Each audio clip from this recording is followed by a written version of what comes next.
Greetings. Sarah Debro, once a slave in Orange County, North Carolina, put it bluntly, quote, "My folks don't want me to talk about slavery.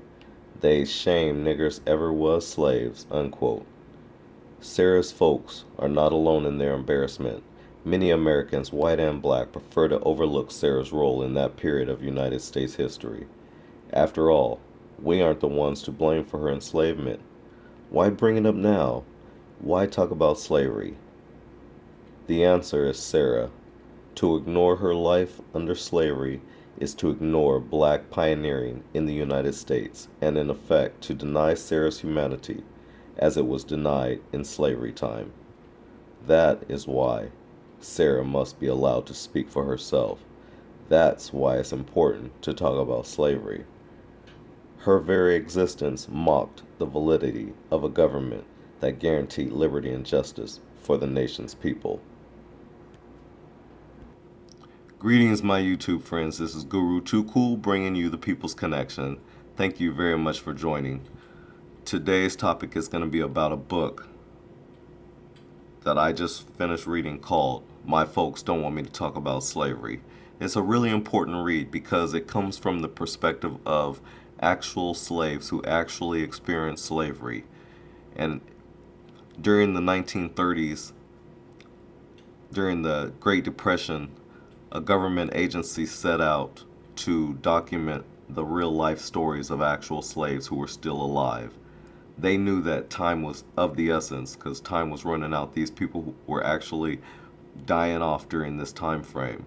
So during the 1930s, they set out this organization called the Federal Writers Project, and their job was to send out field workers to interview slaves wherever they may be found. And this happened in every state. From Encyclopedia Britannica, the WPA Federal Writers Project, it says, WPA Federal Writers Project, a program established in the United States in 1935 by the Works Progress Administration, WPA, as part of the New Deal struggle against the Great Depression. It provided jobs for unemployed writers, editors, and research workers. Directed by Henry G. Alsberg, it operated in all states and at one time employed 6,600 men and women. The American Guide series, the project's most important achievement, included guides for every state and territory except Hawaii, as well as for Washington, D.C., New York City, Los Angeles, San Francisco, New Orleans, and Philadelphia for several major highways and for scores of towns, villages, and counties.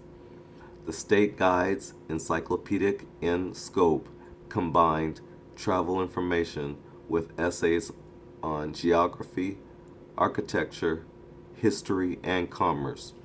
The project also produced ethnic studies, folklore collections, local histories, nature studies, a total of more than 1,000 books and pamphlets. On that website, they felt to they neglected or just omitted, just left out. Maybe they didn't know that under this program they set out to interview slaves who had a story to tell, and in the end 2,000 slaves participated in this program. That's quite significant, and I find it odd that that website, Encyclopedia Britannica, would leave something out like that. And as a matter of fact, while I'm on that point, this is the reason why I also have concerns about people who rely on Wikipedia, things of that nature that's placed on the internet by human beings. If they leave out certain information, when you go to question other people about, well, where is that information at, it may be just left out because the people who put information on Wikipedia, they put what they want to put and they leave out what they want to leave out. I think it's important that you know that. But I digress. So, In the end, 10,000 typewritten pages of oral histories, assembled under the heading Slave Narratives, were deposited in the Library of Congress. This is something you could research on your own. Slaves could not legally own land as a white homesteader could, but in the sense of the self-sufficiency for which Americans admire their forebears, working the land, building houses, growing and preparing food, slaves were genuine homesteaders. They not only did the work, they endured through bondage to freedom. Very real pioneers is here presented in acknowledgement of the black contribution to the nation's development. Keep in mind that some of these oral histories were collected half a century ago in a time of depression and deep poverty for many whites and most blacks. The entire nation looked backwards with nostalgia during the 1930s. The same can almost be said of the interviewers, for few of that small army of field workers were skilled in the task given them. They were supplied with a list of questions to ask, told to write down the answers as nearly verbatim as possible, and by and large, that is what they did. As I mentioned to you earlier, that the editor had chosen only 21 slaves from North Carolina to document in this book that I just got finished reading, I think it's important to note that there is probably so much more valuable information to be sought in these manuscripts. And again, they're in the Library of Congress. Anyone can research this information out. But one thing I wanted to tell you is something that kept coming up, a recurring theme that I think is important to discuss right here and now. I'm not going to make this video long. I'm not going to do what I was intending to do, and that was share some of the information from certain slaves. But what I will tell you is certain things that I did learn from this book. And that is that there is a reoccurring theme from most of the slaves, what they said from their so-called slave masters.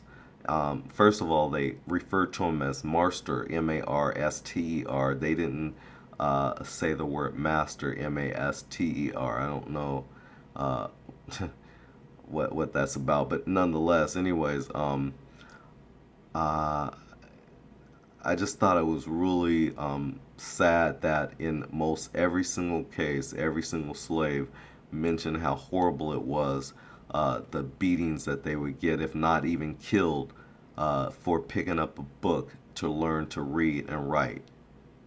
And what's significant to me about that, as I sit here and talk to you with the globe that's in the foreground here on the screen of Africa, I know that some of the greatest minds have come from the African continent that have created some of our major uh, um, sciences that we now take advantage of came from Africa. And I just think that it was really bad for any person, any man, or so-called man, to enslave another man, and then you deprive them of learning to read and write for nearly 250 years. And then when you do that same man and woman the ability to read and write in a foreign language, mind you, a foreign language that they're not used to from their own country. They come to a foreign country in a foreign land, and you expect them to be perfect just like you, and you laugh, you point your finger and laugh at people because they don't get it right, because they're not perfect in the way they pronounce words, or they don't understand your language. It's very arrogant. But I thought that was a really sad, reoccurring theme that they all spoke so they were fearful of picking up a book to learn to read and write. And people today wonder why it is that black people fail or some black people fail, rather, in studies. Well, number one, I can tell you right off the bat is because the studies here in the United States is a brainwashing uh, uh, tool. It's a, you know, I think it's great to go to school and get that piece of paper that for you, to be able to move up in the world. Yes, but to be brainwashed, learning the information you learn all about Eurocentrism, I think that's just been detrimental to most people of color. But that's my opinion. But anyways, back to the book is that um, they were deprived of learning to read and write, and it was other people who hated them that they had to learn everything from. And so, do you think that that person's going to teach you to the best of their knowledge? No, they're not. And it's been that way. And so, I just thought the book was a really good book. I think it's important. I think Snoop Dogg here recently, when he spoke against slave movies, I think some of you people get it wrong.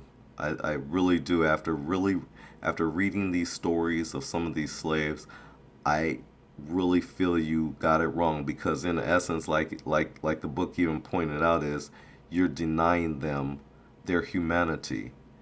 And Europeans, white people, have already done that already. So, black man and black woman, do you hate yourself that much? I have to ask you that question. Do you hate yourself that much that you have to deny your ancestors humanity simply because the dominant culture or white culture, they don't like it? Well, of course they don't like it because again, again, your very existence mocks the validity of a government that guaranteed liberty and justice for the nation's people. And they know this. It's a mockery. Anyways, I'm going to stop here. This is Guru Too Cool bringing you the People's Connection. I hope you like this vlog. I'm sorry I kind of got off a little bit. I was really hoping to have this video a little more directed because I had some points I wanted to bring out, but I'm going to have to do another video. I've been up all day and I have work early in the morning, so I'm going to stop here.